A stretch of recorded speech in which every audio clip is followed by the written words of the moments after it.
Sometime around 2016-17, they started to see a larger cohort from, say, the Middle East, North Africa, Asia, and that's come with problems that we've seen throughout the rest of Europe, with things like integration and language barriers, etc. And it seemed like this was a deliberate ideological project on behalf of certain Irish ministers. One that comes to mind is Roderick O'Gorman, who was the Minister for Integration in 2021. He sent out a tweet in 8 languages advertising the country to the world's refugees, including Somali, Urdu, Arabic, kind of in the manner of an estate agent. He was promising them own door accommodation, things that the native Irish might have been on a housing list for 10 or 15 years and still was not forthcoming. And so this seemed like very much a deliberate policy to try and change the demographic makeup of Ireland in a sort of more multicultural way. And the Irish population, to put it mildly, is not necessarily at one with that ideology.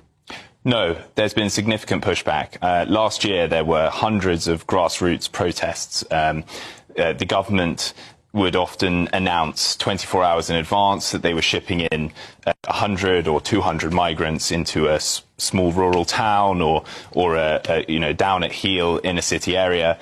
Locals were not given any recourse to object. They were told from on high, these are your new neighbours and you're going to put up with it. And so you saw around the country people out protesting for months at a time. They would erect barriers, and they would have signs saying Ross Gray, for example, says no, or Coolock says no. And then you start to see a little bit more heavy-handed tactics from the government, where they would send in a gendarmerie-style police force, essentially Ireland's riot police, to, on some occasions, beat them back with riot shields and pepper spray protests that turned violent. Can you tell me how the migrant crisis is affecting your country and what migrants get when they come here?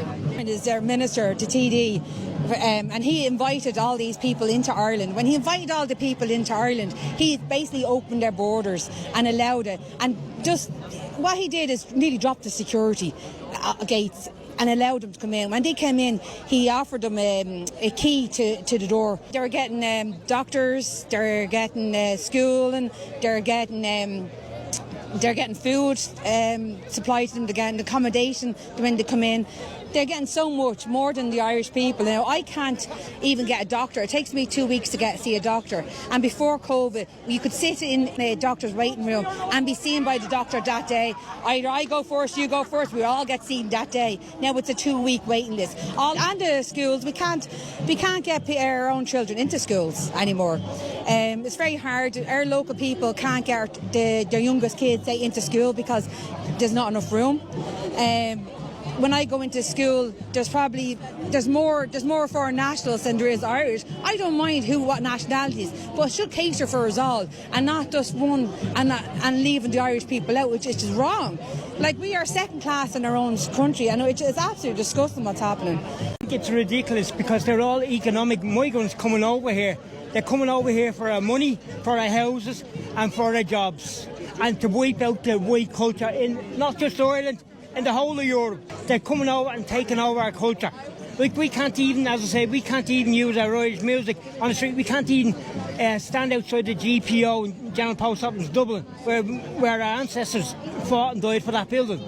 You have different people coming over, praying outside, but they won't allow us to have it as a Christian, to say your prayers outside. They're stopping people, like you see in England and all. They're stopping people the moment they mention their religion. Straight away, oh, you're right, you can't be saying this and that. It's ridiculous. So here in this country, you can't practice your religion, but the people that are coming in from other countries are allowed. Because it's offensive to them. That's the way it's seen. Our Irish culture, our Irish Catholic and Christian religion is offensive to them. They don't agree with what we think. They're coming over to our country. They have to adapt to our country, our culture, not the other way around. We're not adapting to their culture. We're not adapting to their country. No, they're here in their country, they adapt to our culture, not the other way around.